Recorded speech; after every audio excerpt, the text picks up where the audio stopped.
Madam நல்லா நான் வச்சுக்கோங்க மேடம், ஒரு ஃபார்ச்சூன் 500 கம்பெனியாக இருந்தாலும் 1940 உலகத்தினுடைய 500 பெரிய நிறுவனங்கள் இன்னைக்கு 13 மட்டும்தான் உயிரோடு இருக்கு. அப்ப 487 நிறுவனம் செத்து போச்சு. அரசியல் கட்சி எப்ப 2வது தலைமுறைக்குள்ள வருதோ அப்ப பாதி செத்துரும். எப்ப அரசியல் கட்சி 3வது தலைமுறைக்குள்ள போகுதோ முழுசா செத்துரும். அது திமுக உட்பட எல்லா அரசியல் கட்சிகளுக்கும் இந்தியாவில் இருக்கக்கூடிய பாடம். எந்த ஒரு அரசியல் கட்சியும் 3வது தலைமுறையை தாண்ட முடியாது. காரணம், தொண்டர்களுக்கு நேர்மையானவர்களுக்கு வாய்ப்பு இல்லாம ஒரு அரசியல் கட்சி இருக்குன்னு அப்படித்தான். இன்னைக்கு மதிமுகவை பொறுத்தவரை அப்படித்தான்.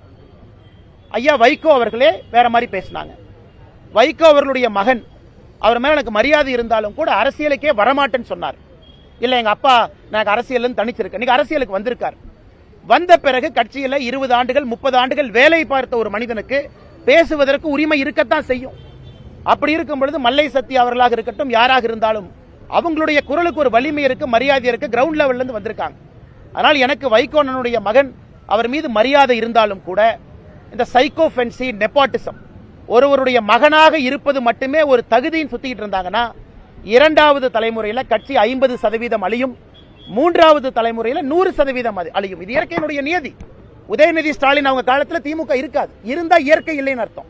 ஏன்னா உலகத்தில் ஃபார்ச்சூன் 500 கம்பெனி இருந்ததில்லை. ஏன்னா அவ்வளவு இளைஞர்களுடைய டேலண்ட் அமுத்தி ஒருவருடைய பையன் ஒருவருடைய பொண்ணுன்னு பொறுப்பை கொடுத்தீங்கன்னா மேல இன்னெஃபிஷியன்சி இருக்கு. இன்னெஃபிஷியன்சி இருந்ததுன்னா அந்த பில்டிங் கீழே விழுந்துதான் ஆகும். அதனால் அவர்கள் என்ன சொன்னாலும் கூட இதை மக்கள் பார்க்கறாங்க. தமிழகத்தில் இன்னைக்கு குழந்தைகள், அவங்களுடைய மகள்கள், மகன்கள், இவங்கெல்லாம் டாமினேட் பண்றக்கூடிய அரசியல் களம் அதிகமாகிட்டு இருக்கு. இது தமிழக அரசியலுடைய சாபக்கேடு.